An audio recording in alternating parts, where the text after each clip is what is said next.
Hey there, 5th grade. Hoping things are going well with you. We're going to do a little test review to get yourself all prepped and ready to go for the big old math test on Friday. So if you want to grab your answer sheet, I'm going to walk through every problem in case you have any questions on it. You'll be able to see what's going on here. Hopefully I got the right one up here. I've been known to make some mistakes here on this, so let's see what we can figure out here. So problem number 1, if Geraldine has 4 pastures with 3 horses, 5 horses, 7 horses, and 17, she wants to switch her horses so that they have the same number. Anytime you're asked to make equal groups, ladies and gentlemen, that simply means we're looking for the average. So to do that, we have to add all those together. Let's see, we have 3 plus 5 plus 7 plus 17 together, which is what?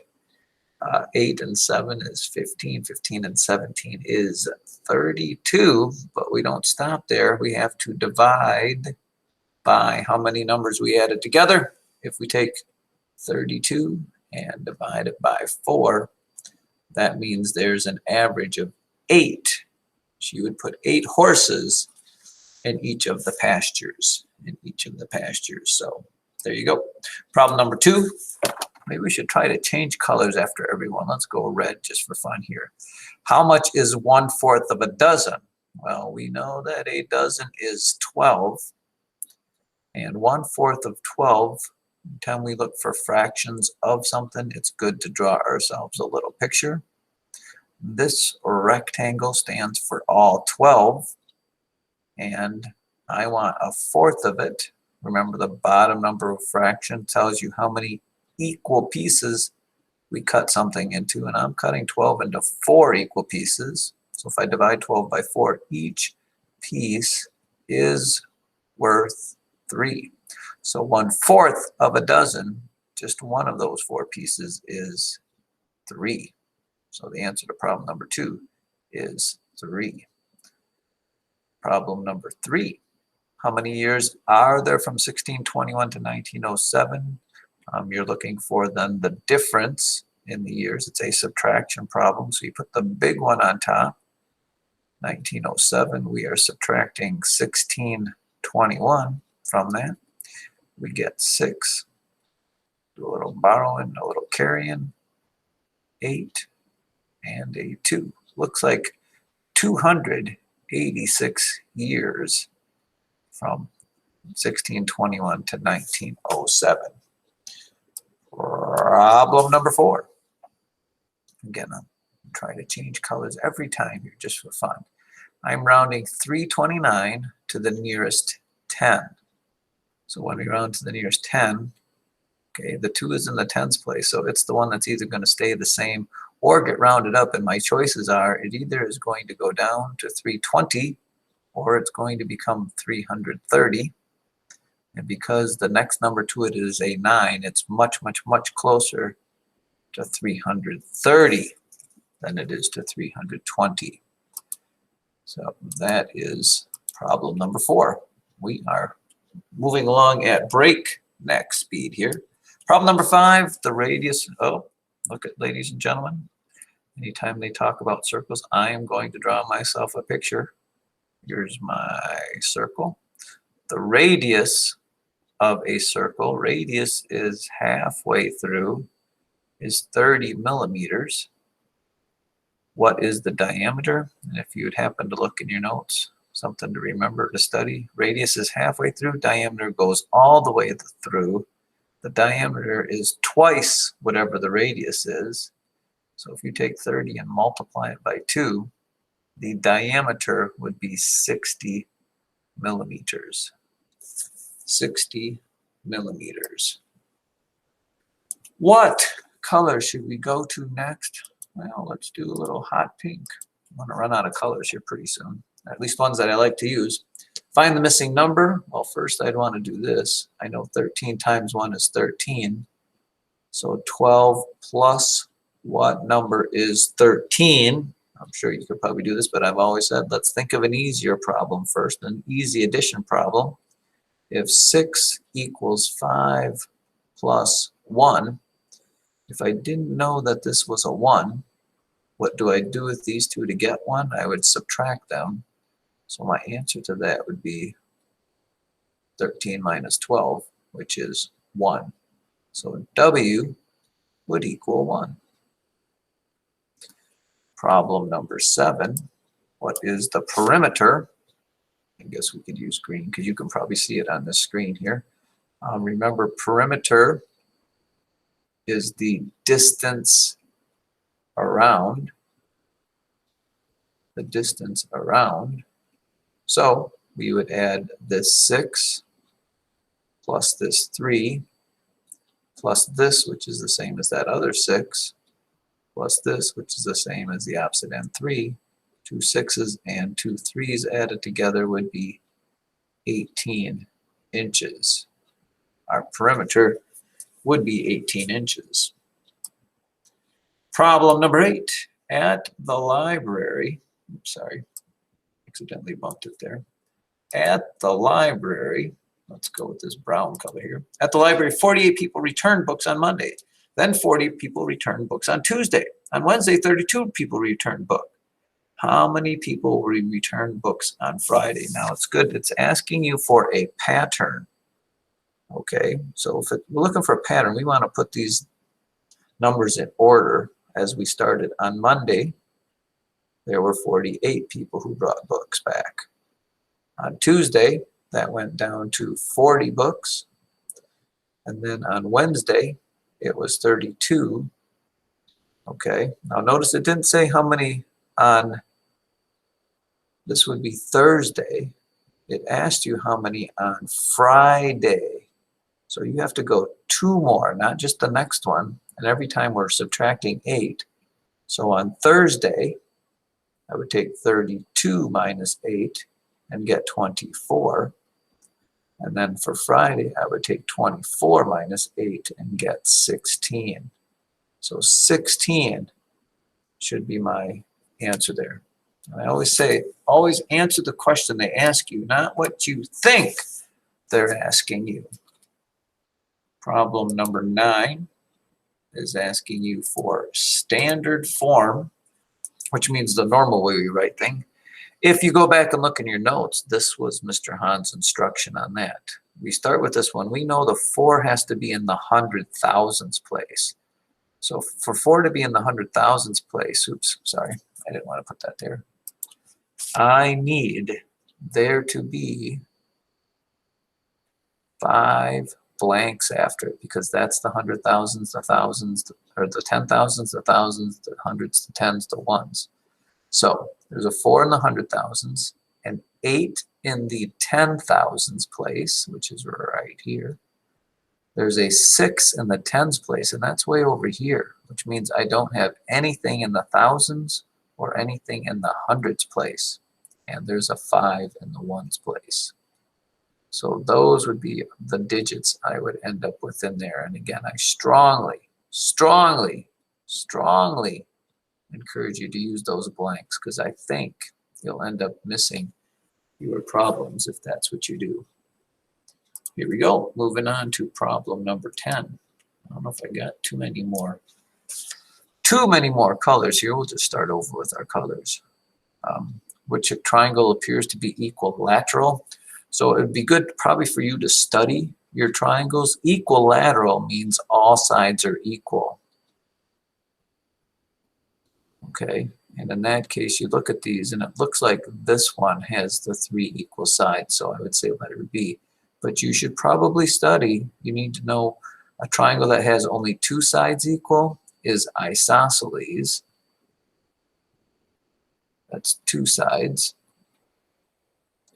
And the one that has no equal sides is a scalene triangle. So you should probably review that for the test, just in case they ask you something a little different than that. All righty, let's go problem number 11. Just a simple addition problem.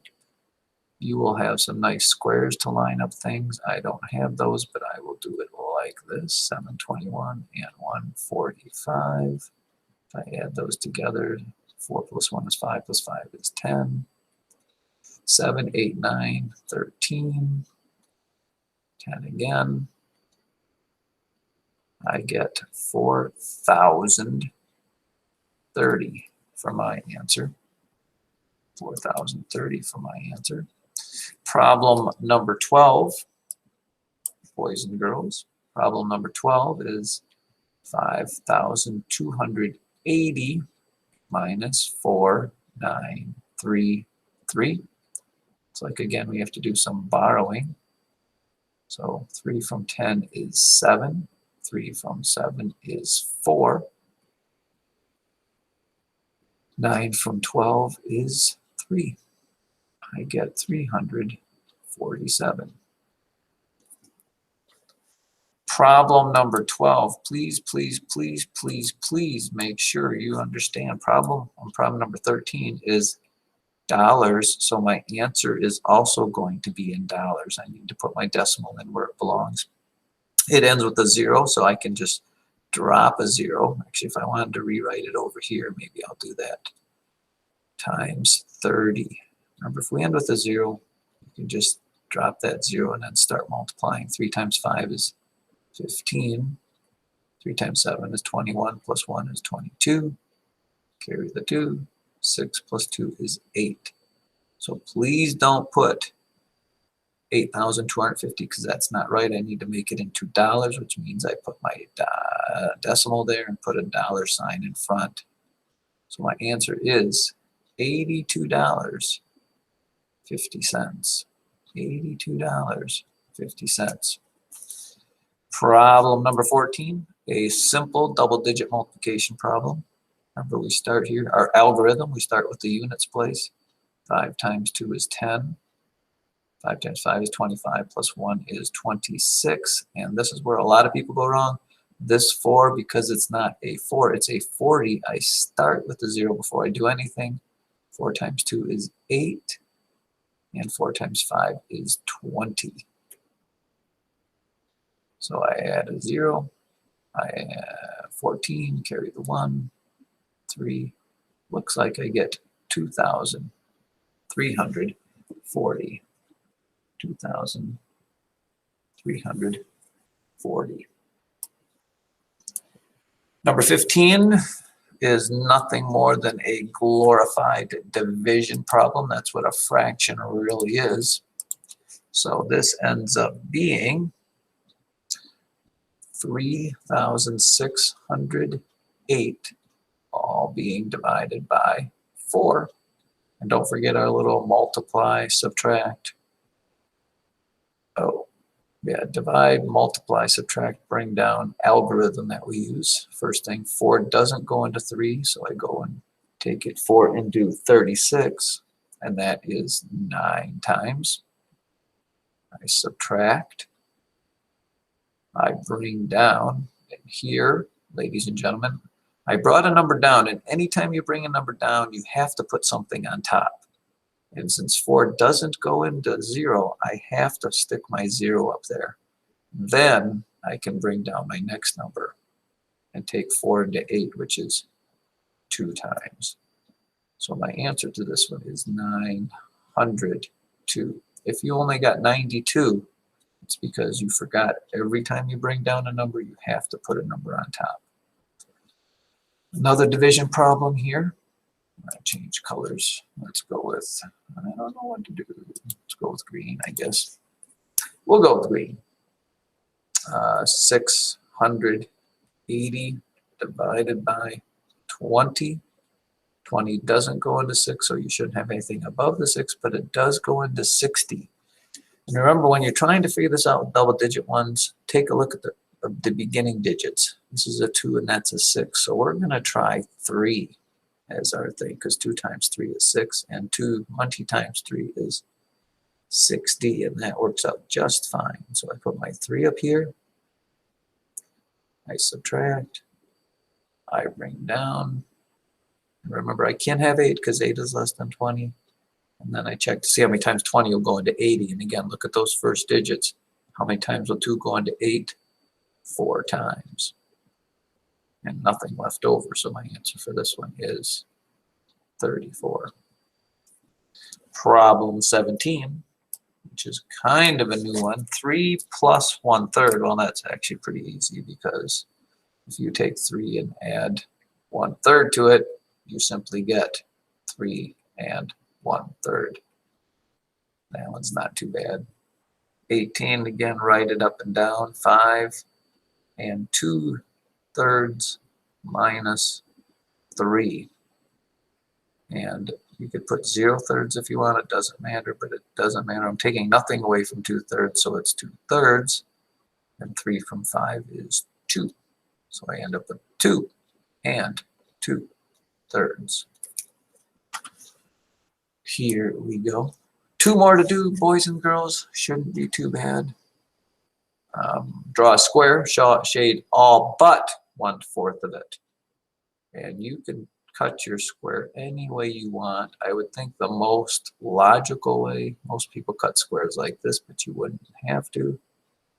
And I'm shading everything but 1/4 of it. So I means I shade 1, 2, and 3 parts of it. What percent of the square is shaded? Well, if you look in your fraction circles, which you could do, 1/4 is the same as 25%. Or think about $1, a quarter of $1 is 25%. But why is 25% not correct? Because it said what percent is shaded, and I told you what is not shaded. So you have 1, 2, 3 of these 25%.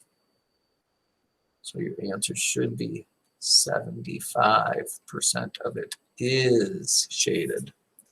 Is shaded. And then last but not least, this number here, it would be good to put commas into it. Comma here, comma there. So this is the millions period. So you have 32 million. Make sure you put a comma there. How do I say this part? It's 180. 180. And that is in the thousands place. I apologize for my handwriting on this thing. And then comma 790-5.